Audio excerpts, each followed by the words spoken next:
Good morning. My name is Minister Tina France, and I am president of From the Well Ministries. And I want to welcome you to this week's Wisdom of the Week.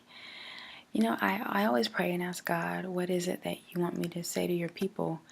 Because I don't want to just say something random just for the sake of putting something on video and putting it out there.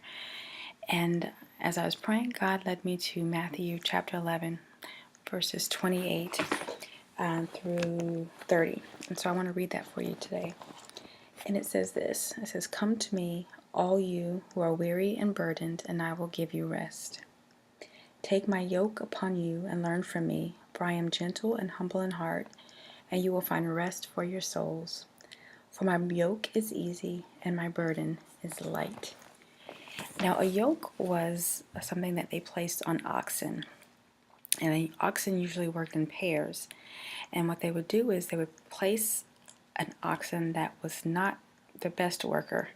It couldn't carry the full load with an oxen that was experienced and that could carry more of the load. And so they would pair those two together and put a yoke on them to pair them together.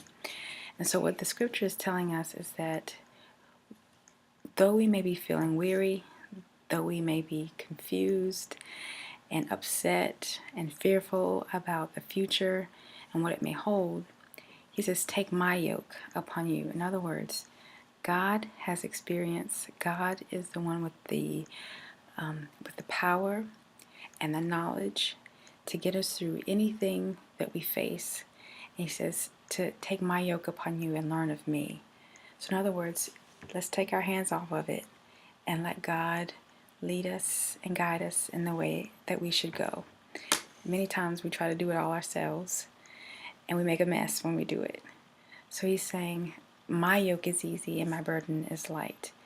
And if we commit to let God do the leading and let us ourselves do the following, we will find rest for our souls. So that despite what the election results were, despite what your circumstances say, despite what's going on all around you, God says, come unto me, all of you who are weary and heavy laden, for I shall give you rest. So I encourage you this week, to whatever it is you're going through, to have rest, to understand that God is the one who will give you rest for your souls. So take that encouragement this week, and I will see you next Monday for our Wisdom of the Week.